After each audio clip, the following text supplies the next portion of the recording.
اللهم صل وسلم وبارك عليك يا حبيبي يا رسول الله. عاملين ايه؟ وحشتوني وحشتوني. آه صباحكم فل، صباحكم فل، صباحكم فل، صباحكم فل. النهارده بقى ان شاء الله هلم معاكم السجاد. طبعا انا كنت عامله معاكم فيديو روتين. كنت الروتين بقى، انتوا عارفين الروتينات وكده، واللي ما شافش الفيديو يروح يشوفه. هيعجبكم جدا. في حاجات حلوه كده. هو كله حلو، هو كله على بعضه حلو. فبس تعالوا بقى اقول لكم النهارده انا هلم السجاد ليه. لان طبعا انا قلت لكم هلم السجاد، فهلم السجاد ليه؟ الشقه هنا بتكون حر جدا جدا جدا في الصيف، وتلج جدا جدا جدا في الشتاء. ف انا يعني احنا اهوت بقالنا فتره كده الجو حر. فانا خلاص عاوزه الم السجاد. وكمان الاهم من كده، كمان الاهم من ان الجو حر، ايان ان شاء الله عاوزه ابدا معاه بقى اقلعه البامبرز. هو سنه و11 شهر، فعاوزه بقى اقلعه البامبرز خلاص. وعاوزاه يتعود بقى وكده. فطبعا انتوا عارفين مرحله ان الطفل يتعود ان يمشي من غير بامبرز كده وخلاص يتأقلم على الوضع الحالي. بتبقى الدنيا كلها زروطة في اي حتة. فانا ما عنديش استعداد ان الاقي حاجة كده على سجادة، حاجة كده على سجادة. ما عنديش اي استعداد للموضوع ده. علشان كده عاوزة الم السجاد واسيب له الشقة كلها على البلاط يعمل في الحتة اللي تريحه. بس ان شاء الله يعني انا هكون مع يعني في يعني زي ما انتوا عارفين بقى اللي ايه. احنا هنسيب كل الموضوع وهنقف على الوقت على حته يعني. المهم ان احنا هنلم السجاد دلوقتي مع بعض. بس كده. فبعرفكم يعني ايه السبب اللي هيخليني الم. وزي ما انتوا شايفين دلوقتي بقى، يعني اللي هيسألني وشي بيلمع ليه كده، علشان انا كنت عامله ديرما لنفسي تمام. واللي عاوز يعرف بقى، اللي عاوزه تعرف انا بعمل الديرما لنفسي ازاي، وانا حاطه حاليا فيتامين. فعلشان كده ايه، هو عامل زي الزيت شويه كده، او هو زيت اصلا، هو عباره عن زيت لانه بيلزق موت. فانا حاطه فيتامين علشان كده ايه هو وشي بيلمع. بس اللي عاوزه تعرف بقى انا عامله الديرما لنفسي ازاي، تكتب لي تحت في التعليقات وانا هعمل لكم فيديو. بس تعالوا بقى كده ايه، نبدأ مع بعض وندخل طبعا على أوضة الأطفال اللي ببدأ بيها في الأول. ده ليه بقى؟ عشان ما تستغربوش إني بحب أبدأ بأوضة الأطفال، علشان أما أخلصها أنقل الولاد في الأطفال وأدخل أنا على النوم بس. وبحب كمان أبدأ من الجزء ده على الجزء ده. بس كده طولت عليكم قوي، معلش معلش، اعذروني اعذروني. يلا نبدأ بقى وندخل على أوضة الأطفال. يلا. وهوب بقى. ودلوقتي كده بعد ما دخلت على اوضه الاطفال، كنت بوريكم الملمع، وزي ما انتم شايفين كده بلمع دلوقتي في الكومودينو. وانا يا جماعه مش هغير ملايات السراير، لان انا بغيرها كل ما بلاقيها محتاجه انها تتغير، لان الولاد بيدخلوا على الاوضه دي على النوم بس. فانا ممكن اغيرها كل 3 ايام على حسب بقى ما انا شايفه الملايه عايزه تتغير ولا ايه. وكمان نسيت اقول لكم السبب الثالث الاهم من السببين اللي انا قلتهم لكم قبل كده، يعني حوار البامبرز مع ايان، وكمان حوار الحر وكده. السبب الثالث والاهم اننا ان شاء الله هننقل زي ما قلت لكم في الفيديو اللي قبل ده. فعلشان كده برضو يعني انت اخدتها كده ان انا الم السجاد، يعني فرصه ان انا الم السجاد واعلم ايان البامبرز كمان. وبصراحه بقى من ساعه ما شلت السجاد كمان يعني البلاط بيتنفس كده يعني، لان الجو حر جدا جدا، اكيد كلكم عارفين الحر يعني وكده. بس وزي ما انتم شايفين ايان دخل معايا الاوضه. انا يا جماعه مش بقدر خالص ان انا اسيطر على ايان ان هو يبعد بعيد عني، فان شاء الله ايان هيبقى متواجد معايا بعد كده ان شاء الله ان شاء الله يعني. صلوا على النبي بقى يا جماعه، صلوا على النبي وادعوا لي كده بدعوه حلوه. ولان بجد بجد انا تعبت جدا جدا في اليوم ده، تعبت جدا جدا بمعنى الكلمه. التصوير يا جماعه مش سهل ابدا ابدا ابدا يعني. وكمان انا بعمل روتين وكده، ومعايا كمان ايان كل ما اعمل حاجه من هنا يهد الحاجه، يعني انا بصلح وهو يهد، انا اصلح وهو يهد.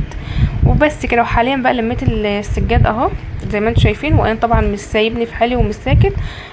بس بلم السجاده بقى كده في بعضها. لميت السجاده بقى كده وخرجتها بره. طبيعي معايا الفيديو للاخر علشان تشوفي الاوضه اللي كنت بقول لكم عليها اللي فيها حاجه يعني كده، وخمنوا هي فيها ايه. حطيت فيها السجاد وكده. ودلوقتي بقى كده شديت الكومودينو وكنست ورا، وانا وايان كنا هنضرب بعض بالمقاشات. انا عاوزه اقول لكم يا جماعه ان الفيديو ده كان طويل لدرجه انتم ما تتخيلوهاش. انا كنت بادئه من الساعه 11 مخلصه بعد الساعه 5، يعني على ما عملت الغدا وخلصت اللي ورايا وكده. انا يا جماعه علشان في تصوير، انا كنت مفكره انها حاجه سهله قبل كده، كنت مفكره ان الحاجه دي عادي يعني مصور ومش عارف ايه. لما اتحطيت بقى في الموقف لقيت انها حاجه صعبه جدا جدا، مش سهله ابدا. يعني كل اللي كنت بفكر فيه طلع يعني مش زي ما انا كنت فاكره خالص. بس الحمد لله كل حاجه بتعدي. ودلوقتي زي ما انتم شفتوا ايان خرجته برضو من الاوضه علشان ما كانش راضي يخرج ابدا ابدا. واخدت كده الفوطه حطيتها على كتفي، ما تستغربوش علشان انا لما بسيبها ايان بياخدها كده، ما بعرفش كده بيوديها فين، وبقعد الف عليها على ما بجيبها. ف يعني علشان ايه نبقى ضامنه نفسي يعني وكده. ودخلت بقى كده على الدولاب فوق وتحت ويمين وشمال ودلودي. مسيح مسيح بقى وكده تلميع. انا بحب المع العفش وكده علشان في اطفال برضو، والاطفال لما بيكون مثلا ماشيه وفي ايديها حاجه ممكن تسند على حاجه كده ولا كده فبتبصم. وانا بصراحه مش بحب كده، بحب الحاجه كده تكون رايقه. بس كده. وبمسح بقى كده دلوقتي اهو زي ما انتم شايفين. وصلوا على النبي. وبلمع كمان معاكم الصور. ماما. نعم. بابا. انت صحيت ليه؟ اويان كان نايم يا جماعه. يعني هو هيزهقني في التصوير وهيزهقني كمان في التسجيل، حرام عليك، حرام عليك تضرب. ماشي. ولمعت كمان بقى زي ما انتوا شفتوا المرايه، ويلا بينا على بره. ولمعت كمان الباب زي ما انتوا شفتوا في الاول. خرجنا بقى كده على الصاله. بلم بقى كده السجاده معاكم، والاوضه اللي في الوش دي اللي كنت قلت لكم عليها في الفيديو اللي فات. خمنوا كده الاوضه دي فيها ايه. طبعا ايان داخل خارجه فيها. وانا بلم السجاد كله فيها، وهوريها لكم برده في اخر الفيديو، خليكم معايا. بلم بقى كده السجاده. هو كان حاطط شويه لعب جه خدهم. وطبعا انا مسرعه لكم الفيديو وانا بنفض السجاده من الجنبين. السجاده طبعا ما اتقلبتش يا جماعه بسهوله، بس علشان الفيديو سريع فيعني اتقلبت بسرعه وكده. بس دخلت بقى كده كنست الاوضه. نعم بابا. حاضر بابا. بابا جاي اهو.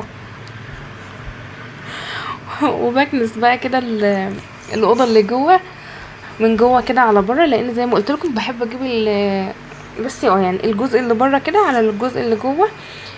بس بخلص كده حاجه حاجه عشان انجز يعني. وكمان الستاره كده بنفضها وبلمها كده على بعضها. بعد بقى ما رفعت الستاره فوق كده بقى ابدا اكنس معاكم اهو. وزي ما انتم شايفين يعني انتم شايفين كده ان مفيش حاجه في الارض وكده. ودي الحقيقه، لان هي في ترابه ناعمه جدا، ترابه ناعمه جدا، لان زي ما قلت لكم في الفيديو اللي فات ان انا بشيل السجاده على طول. فبالتالي بيكون في ترابه ناعمه خالص كده، عمرها ما هتبان لكم في الفيديو. بس كده زي ما انتم شايفين كده بقى. وبجيب كده من تحت النيش ومن كل حته كده. دلوقتي بقى كده هرجع الجزامة دي مكانها وهلمعها برضو. انا الملمع ده في ايدي على طول، بلمع بيه كل حاجة واي حاجة. بلمع بقى كده وبرضو بحط كل حاجة في مكانها، يعني الحاجة اللي بروح المعها المع كل حاجة فيها، وبرضو ارصها مكانها زي ما كانت بالظبط. دخلت بقى كده دلوقتي على النيش، وبرضو الفوطه دي على كتفي ما سبتهاش عشان لو سبتها زي ما قلت لكم ما عدتش هلاقيها تاني. وانا بحب المع الازاز بفوطه قطن. لان القطن مش بيغير الازاز معايا ولا بيعمل اي حاجه يعني الحمد لله، فعشان كده حبيتها جدا. بس كده. بعد ما خلصت النيش بقى دخلت كده كمان على باب الشقه. حتى باب الشقه كمان مش بسيبه في حاله، دي طبيعتي والله العظيم. انا كده مش عشان التصوير يعني انا كده حتى في الطبيعي. ده الروتين بتاعي يعني العادي. بس مش اللي بتاع كل يوم، لا لا لا، مش كده يعني. حتى اللي عارف الفيديو اللي قبل كده هيبقى عارف انا قصدي ايه. دخلت بقى كده على الصالون. نفضت برضو الستارة اللي فيه والستارة التانية كمان. ونزلت بقى كده الكراسي بتاعة الصالون يعني يا جماعة مش تقيل قوي يعني، علشان انا كنت شايلاه وكده يعني، فهو مش تقيل قوي يعني عادي. مش محتاج يعني نفرين يعني ولا حاجة. بس فدخلت بقى كده زي ما انتم شايفين، لميت السجادة وبنفضها برضو من الجنب ده ومن الجنب ده، ووديتها كده الأوضة اللي انا قلت لكم عليها. دخلت بقى كده على الستارة برضو بتاعت الصالون كده انفضها كويس، بما اني بقى ايه شلت السجادة بقى وكده. السجادة دي كنت قلت لكم في الفيديو اللي قبل ده اللي فات، اللي ما اتفرجش عليه يروح يتفرج عليه برضو، فيديو هيعجبكم جدا. شديت برضو بقى كده كنبة الصالون الكبيرة دي اللي قدام برضو كده عشان اعرف اعمل من وراها. بذمتكم عمركم شفتوا شقة ايجار بالنظافة دي؟ ما اعتقدش، لان بصراحة انا شفت كتير جدا. كنت قبل كده كنا بنروح شقق ايجار بس بتكون فاضية يعني وكده، وبندخل بقى نتفرج عليها وكده. بس بصراحة كنت لما بدخل كنت بحس ان هيغمى عليا. دي يعني كانت احسنهم شوية، عجبتني مساحتها. وبرضو كنا جبنا حد يعني نظفها وكده، بس انا اسكت على كده لا، ابدا ابدا ابدا. طبعا برضو كنت عملتها برضو حيطان وسقف وارضية وكده، ما خليتش فيها حاجة برضو الا لما عملتها، لكن هي كانت المساحة بتاعتها كانت عجباني. بس كده. بمسح انا بقى كده في كنبة الصالون من ورا كده وبنفضها. بس هو الشباك عاكس بقى النور وكده، يعني منور قوي كده، فايه مش باين قوي يعني، حاساه كده. بس هو ايه يعني انا معرفتش اوقف الحامل في مكان تاني غير ده بصراحة يعني. وكمان انا قافله الشباك برضو عشان يعني ما ينورش اكتر من كده. بس كده زي ما انتم شايفين بقى كده بمسح في الترابيزه دي كده الصغيره دي. بجد اليوم ده كان صعب جدا، فما تنسوش بقى تدعموني بلايك لو انتوا وصلت معايا لحد هنا، وتشتركوا في القناه لو انت اول مره تتفرجي عليا، وتكتبولي تحت كده تعليق حلو كده زيكم، وانا بقرا كل التعليقات وهرد عليكم ان شاء الله.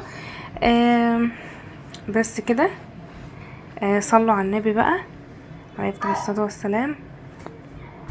بنفض انا بقى كده الكنبه برضو، مسحت بقى كده الكنبه الكبيره كلها من ورا ومن قدام كده داير ما يدور زي ما انتم شايفين، وما عدتش قادره خالص. لقطه وانا بمسح الكراسي ما جاتش، فكده خلاص خلصت هنا تعبت. تعالوا بقى ننتقل كده على اوضه النوم. دخلت بقى كده بشيل كل حاجه وبلمع الكومودينو، و فرشة السرير برضو هغيرها معاكم، بس بلمع كده الكومودينو كده داير ما يدور زي ما انتم شايفين. وكمان قطعة المطبخ اللي واقفة في الجنب دي برضو، والسرير برضو. وبشيل بقى كل حاجة كده، الفرشة اللي كانت على السرير دي وديتها كده الغسالة، ورجعت بقى كده شلت الملاية زي ما انتم شايفين معايا. وبعد ما لمعت السرير هفرشه بقى وارجع لكم. ودلوقتي بقى كده بلمع في الدولاب زي ما انتم شايفين. الفوطة في ايد والملمع في ايد، ومن الجنوب والضلف وكله بحب ألمعه برضو كده بالملمع، علشان زي ما قلت لكم ايد الاطفال يعني وكده. بس كده تعالوا بقى كده اوريكم كده الضلفة التانية. الدولاب ده ضلفتين كبار، زي ما انتم شايفين بقى كده، فوق وتحت ويمين في شمال وشمال في يمين. لكن الازاز المرايه يعني دي مش بحب المعها غير بفوطه قطن زي ما قلت لكم قبل كده، هي والازاز بفوطه قطن بتبقى احلى في التلميع وكده. دلوقتي بقى كده هلم السجاده كده ابرمها، وهوديها برضو الاوضه اللي قلت لكم عليها في الاول. ولفيت دي كمان اهو، ونفضتها كويس عشان لو فيها مثلا اي حاجة ناعمة ولا كده تنزل منها على ما تبقى تتغسل. وانتقلنا كده على الجزء التاني بقى من الأوضة، وبلمع بقى كده المراية بالفوطة القطن برضو زي ما قلت لكم، والملمع. وبرضو كده بالفوطة التانية كده لمع الازاز والجنوب ومن قدام برضو كده في التسريحة، الجنوب كده كلها زي ما انتم شايفين. شيلت بقى كده الملمع حطيته كده على العسكري، وكمان بشيل الفرش اللي على الارض دي احطها كده فوق بعضها علشان الم بقى السجادة واكنس وامسح وكده. يا ترى مين بقى وصل معايا للجزئية دي وداس اللايك بتاعه الجميل؟ دوسوا لايك يا جماعة، ما تبخلوش عليا باللايك، يعني انتوا ما تبخلوش عليا باللايك. وكمان لو تكتبوا لي تعليق كده حلو منكم تشجعوني فيه، ولما اقول لكم على حاجه تقترحوا عليا فيها، يعني لما يعني اطلب منكم طلب كده تقترحوا عليا اعمل كذا او كذا، اقترحوا عليا يا جماعه. انا بحب يعني انتوا هتقولوا لي على حاجه اشوفها وكده تعجبني اعملها، فاقترحوا عليا اقترحوا عليا وما تبخلوش عليا باللايك. بلمع برضو كده الكومودينو اللي في الجنب والعسكري. ما شاء الله بجد يا جماعة الفيديو بيعدوا قدامكم هوا، انما بصراحة في الحقيقة انا طلع عيني مونتاج، طلع عيني بمعنى الكلمة. ادعولي ادعولي ادعولي وصلوا على النبي عليه افضل الصلاة والسلام. ودلوقتي بقى زي ما انتم شايفين كده انا بخلص معاكم اهو، ولسه بس كده همسح وهنزل بقى كل حاجة كده مكانها ارجعها. مش هفرش بقى الارض عشان زي ما قلت لكم ان شاء الله يعني نويت اقلع عيان البامبرز. وهنا بقى زي ما انتم شايفين كده شديت كده الحاجات بقى دي وبكنس كده تحتها، وكده خلاص همسح بقى بعد ما خلصت كده كنيس.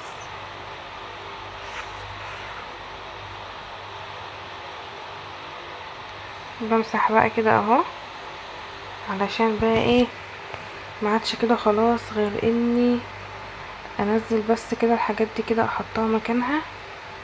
طبعا زي ما انتوا عارفين قلتلكم ان انا هخلي الشقة كلها على البلاط، كلها على البلاط عشان هو ياخد راحته على قد ما يقدر.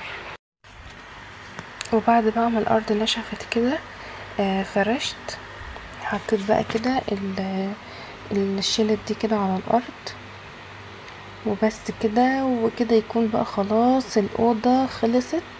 تعالوا بقى نشوف هنعمل ايه تاني مع بعض. هنا بقى كنت بقول لكم ادعولي ادعولي نفسي ازور مكة، نفسي امنية حياتي، ادعولي يا رب يرزق كله مشتاق يا رب.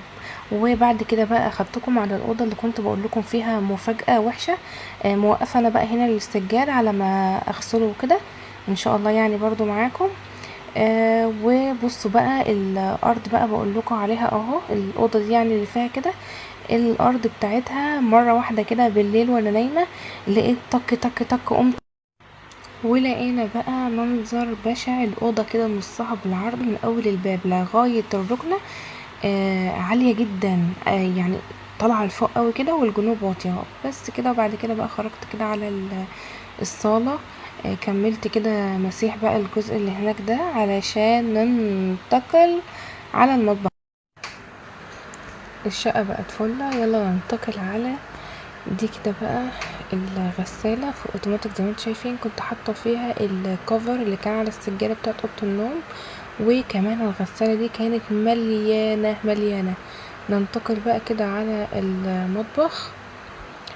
ايان طبعا كان مطلع حاجات كده بقى من التربو، موقع لي حاجات كتير قوي على الارض ومكسر خشب كمان، هتشوفوه دلوقتي كده لما انفض السجادة اهو.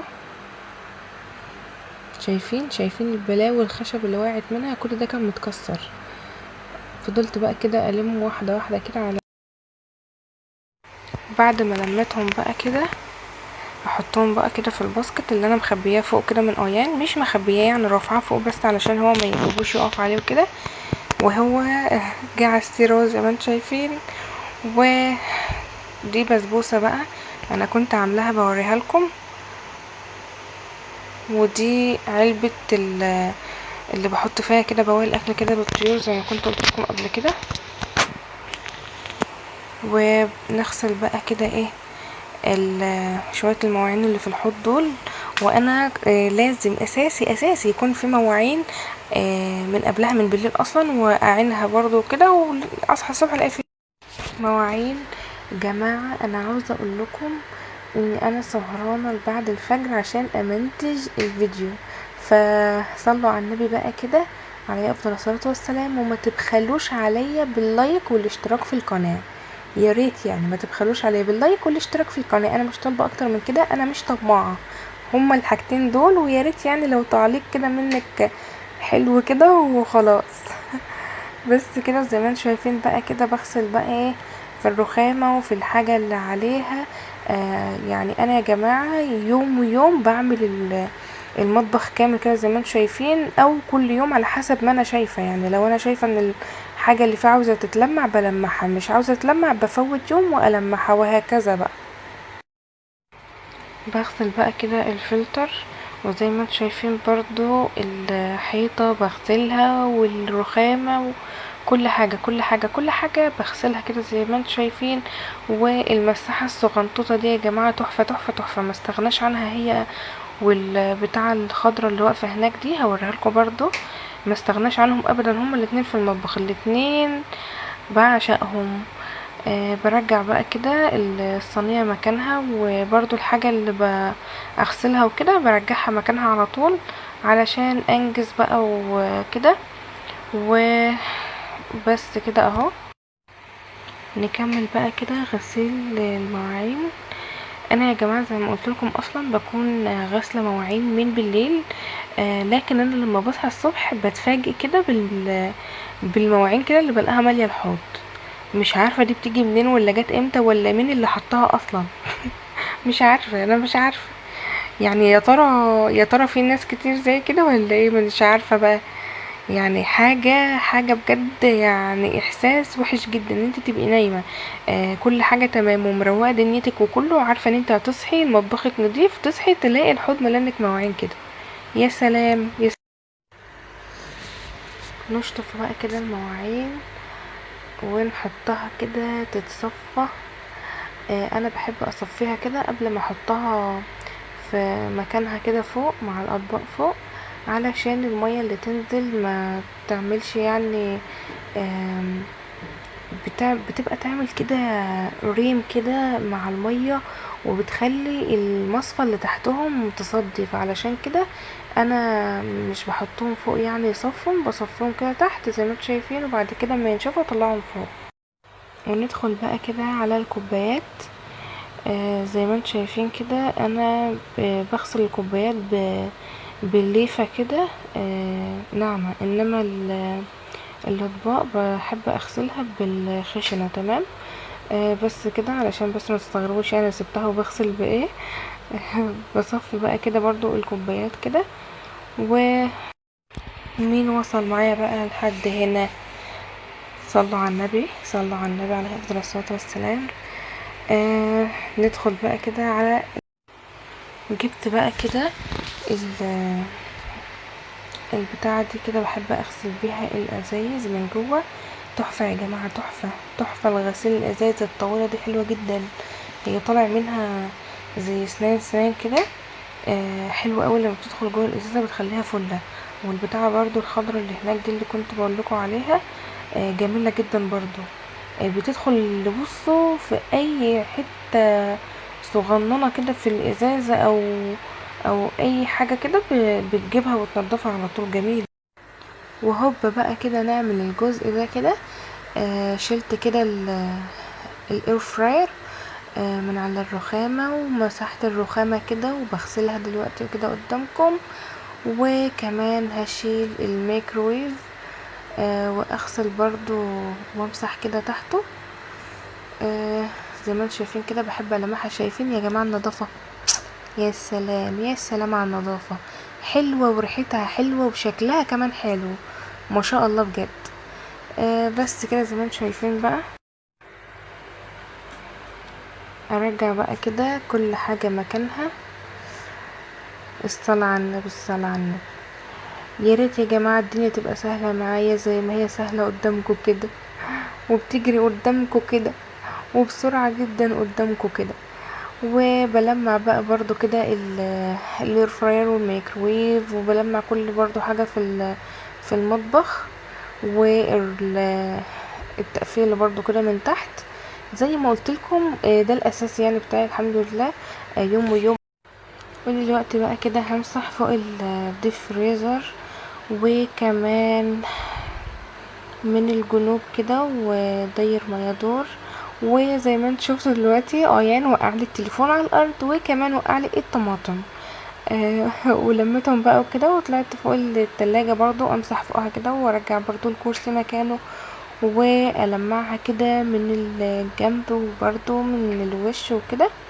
وكده بقت 100 دلوقتي بقى ادخل على تقفيلة المطبخ وحاليا بقى بلمع برضو كده التربو بس مش باين لكم، وكمان القطعة كده بتاعة التقفيلة دي كده من تحت بلمعها برضو 100. دخلت بقى كده معاكم على البوتاجاز بلمعه برضو، والعيون وكل حاجة لازم ألمع. الملمع ده أنا مش بستغنى عنه، لازم قبل ما يخلص اكون جايبه غيره على طول، لانه في ايدي على طول في الشقه وكده، علشان كده مش بستغنى عنه حتى في ازاز البوتاجاز. وبكده خلاص اكون خلصت. وطبعا نشرت غسلت، لان ما كنت انا وريتكم بس ان انا هغسل، بس ما كنتش باخدكم معايا، بس كانت ايدي في المطبخ وفي نفس الوقت ايدي برضه في الغسيل. الحمد لله غسلت ونشرت، وكمان عملت السلم كنسته ومسحته، وكمان عملت البلكونه. وبس كده اكون خلصت. ما عادش بس غير الغدا هطبخه، بس انا مش عاوزه اطول عليكم الفيديو اكتر من كده. وشوفوا الفيديو التاني بقى ان شاء الله بتاع الطبيخ وكده. هعمل كشري مصري بيبقى تحفه ان شاء الله، هيعجبكم جدا جدا. لكن كنت هقول ايه، مش هتصدقوا ان انا بعد ما شلت السجاد وكده قلعت قيان البامبرز على طول. يعني قلت له خلاص كده، لان هو اصلا ملتهب فمن الحر يعني وكده، فقلعته له بقى. قلت له خلاص يا حبيبي انطلق كده وزروت براحتك. الشقه كلها بقت على الغلط. وبس كده ويكون الفيديو بتاعنا خلص. وما تنسوش تدوسوا اللايك وتشتركوا في القناه لو انتوا اول مره تتفرجوا عليا، وتفعلوا زر الجرس عشان يوصلك اي حاجه انا بنزلها، وتكتبوا لي تعليق في التعليقات تحت. بس كده انا بقرا كل حاجه. باي.